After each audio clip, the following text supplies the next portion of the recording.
नमस्कार, स्वागत है आप सभी के एनएनसी न्यूज में। मैं हूं दिव्या भारती और आप देख रहे हैं न्यूज नाइट। रुक करते हैं सबसे पहली खबर की ओर।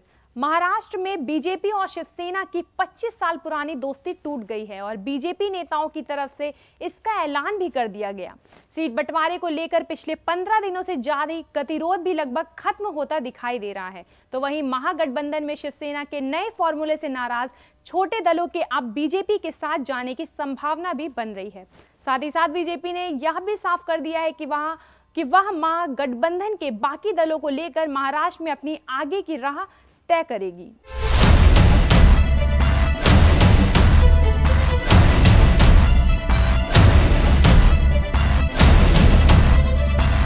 22 दिनों की मैराथन बैठकों और सभी उठापटक के बाद आखिरकार बीजेपी और शिवसेना का 25 साल पुराना गठबंधन टूट ही गया। सीटों के बंटवारे को लेकर बना हुआ संकट और सीएम पद पर शिवसेना के अड़ियल रुख से ये तो तय हो गया था कि ये गठबंधन अब ज़्यादा दिन चलने वाला नहीं है। दरअसल शिवसेना के 150 सीटों पर लड़ने के अपने फैसले से पीछे नहीं हटना बीजेपी के लिए गले की फांस बन गया था और आखिरकार बीजेपी को खुद गठबंधन टूटने का ऐलान करते हुए कहना पड़ा कि हम शिवसेना को छोड़कर बाकी गठबंधन में शामिल सभी पार्टियों के साथ मिलकर महाराष्ट्र विधानसभा चुनाव लड़ेंगे। एक आंकड़े के इर्द गिर्द हमारी सारी बातचीत घूम रही है और उसमें हमारे मित्र पक्षों को जिस प्रकार से अकोमोडेट किया जाना चाहिए, हमको जिस प्रकार से अकोमोडेट किया जाना चाहिए, वो हो नहीं रहा। और हमारा मानना यह है कि महाराष्ट्र की इस कांग्रेस और राष्ट्रवादी कांग्रेस की सरकार को महाराष्ट्र से हटाना, ये हमारा सबसे महत्वपूर्ण ध्येय है, यही हमारा मकसद है। और उसी दृष्टि से हम लोगों ने ये निर्णय किया है कि हम लोग हमारे जो साथी हमारे साथ हैं, उन साथियों के साथ अपना मार्गक्रमण करेंगे। हमारे पास समय बचा नहीं है, अब इससे आगे चर्चाएं हो नहीं सकती। चर्चाओं में से कोई नई बात नहीं निकल रही है। परसों फॉर्म भरने का आखिरी दिन है और इसके चलते हम लोग अपना मार्ग पकड़कर कांग्रेस और राष्ट्रवादी कांग्रेस मुक्त महाराष्ट्र करने की दृष्टि से अग्रसर होंगे।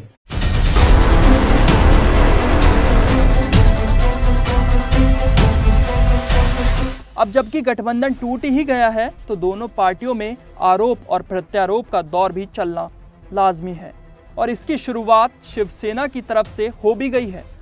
दरअसल शिवसेना ने भाजपा पर उसकी छवि खराब करने का आरोप लगाते हुए अपने मुखपत्र सामना के संपादकीय में लिखा है कि महाराष्ट्र के 11 करोड़ लोगों की भावनाओं के साथ खिलवाड़ करने वाले और अपने स्वार्थ के लिए 25 साल पुराना गठबंधन तोड़ने वाले महाराष्ट्र के शत्रु हैं।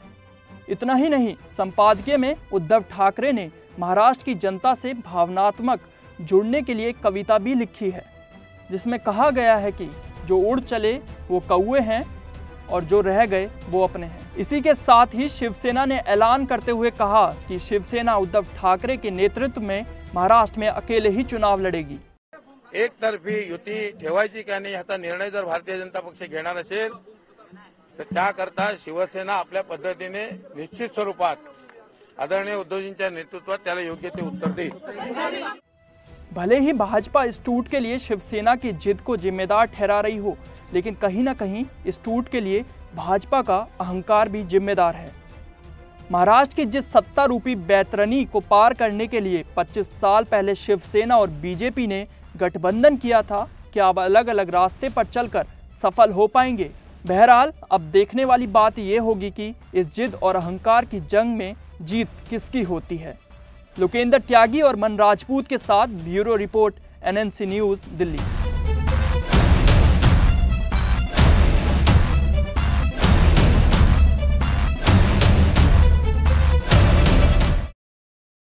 एक बार फिर से साउथ दिल्ली के खिड़की एक्सटेंशन के इलाकों में नाइजीरियन लोगों का आतंक देखने को मिला। इस बार नाइजीरियन ने सुप्रीम कोर्ट के सीनियर वकील पर जानलेवा हमला किया है। दरअसल सुप्रीम कोर्ट के वकील मोहम्मद शाहिद हुसैन की उनके फ्लैट के अंदर से जब बचाओ बचाओ की आवाज सुनाई पड़ी तो पड़ोस में रहने वाली महिला भागकर उनके पास पहुंची। वकील को बुरी हालत में देखकर उसने तुरंत पुलिस को फोन किया। तो वहीं इस मामले में पुलिस के आला अधिकारी का कहना है कि वकील नाइजीरियन व्यक्ति का क्लाइंट था जो किसी भारतीय मूल के व्यक्ति के साथ उनके घर पर आया था। तो वहीं मौके पर पहुंची आपके विधायक सोमनाथ भारती ने एक बार फिर से नाइजीरियन के खिलाफ हल्ला बोल दिया है। आपको बता दें कि वकील की हालत अभी भी गंभीर बनी हुई है और पुलिस मामले की जांच में जुट गई है। देखिए, कॉलोनी के अंदर हमारे एडवोकेट साहब रहते थे, निहायत ही शरीफ आदमी थे। घर के अंदर घुस के कोई नाइजीरियन आए हैं और चक्कू से उनके गर्दन पे वार किया है और वो जिंदगी और मौत के साथ ट्रॉमा सेंटर में खेल रहे हैं। नाइजीरियन के खिलाफ नहीं है, नाइजीरियन के गलत कामों के खिलाफ है। यहाँ पे जो वेश्यावृत्ति का धंधा और जो ड्रग का धंधा चल रहा है और उसके आड़ में कई ऐसे काम हो रहे हैं जिसका कि यहाँ पे जिक्र भी हम नहीं कर सकता। लेकिन अगर उस वक्त दोनों पार्टियां और सरकार और पुलिस और व्यवस्था साथ दे दी होती तो आज ये आज घटना घटी, एक हमारे भाई के ऊपर चाकू से उनका गला काटा गया है, ये तो बहुत बड़ी घटना हो गई। अब हमने कहा है कि इस आपराधिक वृत्ति के लोग हमारे क्षेत्र में नहीं रह सकते।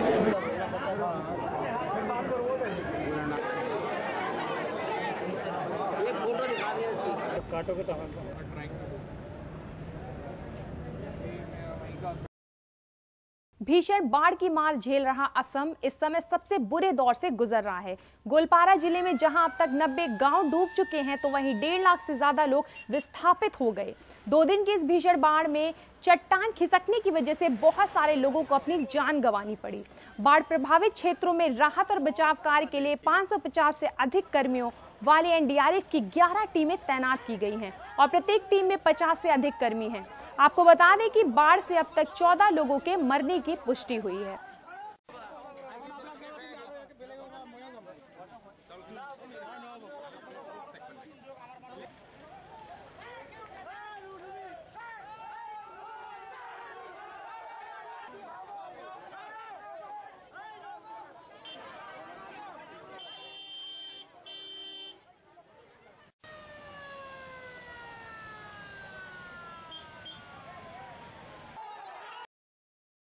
उत्तर प्रदेश के इटावा जिले में एक दिल थाना बर्थना रोड के पास बेयर हाउस के पास प्राइवेट बस ने एक लड़के को कुचल दिया। दरअसल 8 वर्षीय सचिन जब मूंगफली खरीदकर घर वापस आ रहा था तभी तेज गति से आती मध्य प्रदेश की एक प्राइवेट बस ने उसे टक्कर मार दी, जिससे उसकी मौके पर ही मौत हो गई।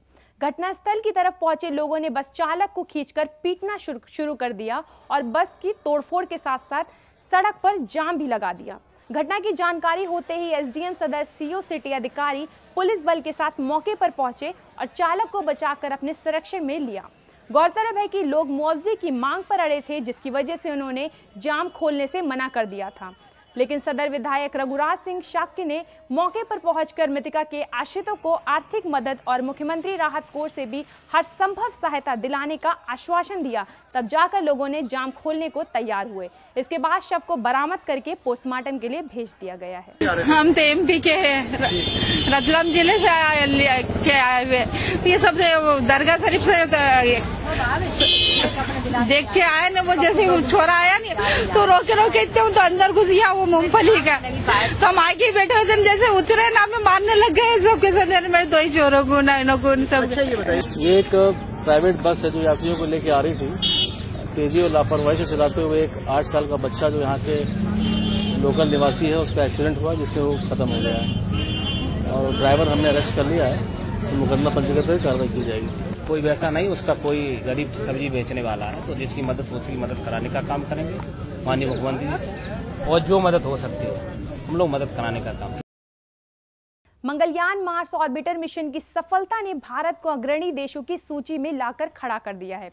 जहां एक तरफ देश इस कामयाबी की खुशी मना रहा है, वहीं एक शख्स ऐसा भी है जिसकी इस कामयाबी में बड़े योगदान रहा है, जिसने यान का हिस्सा सूरत की एक छोटी सी फैक्ट्री में बनाया है। जी हां, इस सूरत के माइक्रो इंजीनियरिंग फैक्ट्री में बनाया गया है, जिसे पेशे से इंजीनियरिंग शिरीष श्रॉफ चलाते हैं। खैर, मंगलयान की सफलता ने जहां देश को गौरवान्वित किया है, वहीं सफलता के पीछे शिरीष जैसे लोग भी शामिल हैं, जिन्हें कोई पहचान हासिल नहीं होती अगर मंगलयान पहली बार में ही सफल ना होता। Basically this is one of the very big step India ने जो लिया है, और फर्स्ट अटेम्प्ट में इतना बड़ा सक्सेस रेट मिला है, तो it is obviously wonderful.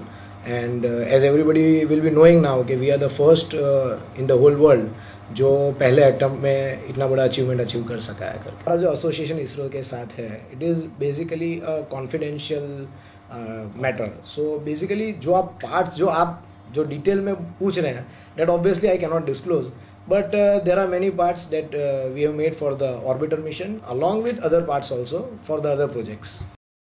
And there is nothing called extrusion dies.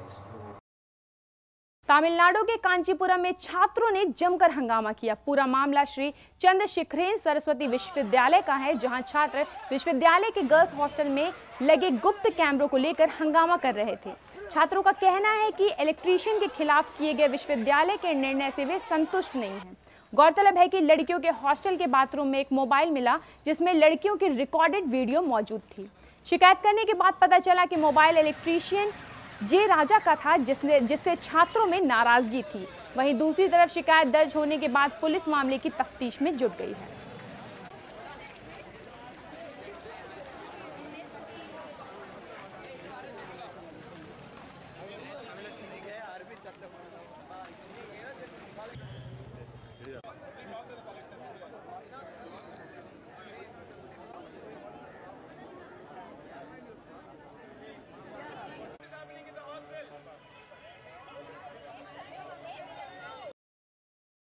Punjab में अमृतसर के बड़ा हनुमान मंदिर में नवरात्र शुरू होने के साथ ही विश्व प्रसिद्ध लंगूर मेले की शुरुआत हो गई है, जिसे लेकर श्रद्धालुओं में खासा उत्साह देखा जा रहा है.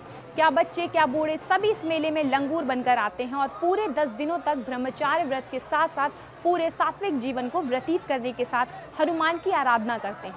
ऐसी मान्यता है कि जो कोई भी हनुमान मंदिर में अपने मन की मुराद मांगता है वह मन्नत पूरी हो जाती है. कहा जाता है कि इस मंदिर में हनुमान जी की प्रतिमा यहां अपने आप ही प्रकट हुई थी, जिसके चलते श्रद्धालुओं के मन में इसके प्रति श्रद्धा भाव है. पहले मेरी सास ने मन्नत मांगी थी, वो उनकी मुरादें पूरी हुई. फिर उसके बाद हमने कोई मन्नत मांगी, बेटा हुआ, तो इस बार पहली बार हम बना रहे हैं. तो बहुत लंगूर बनाते हैं, तो हमने भी इस साल बनाया. फिलहाल इस बुलेटिन में इतना ही. बाकी ताज़ा तरीन खबरों के लिए देखते रहिए NNC न्यूज़. मुझे दीजिए इजाजत. नमस्कार.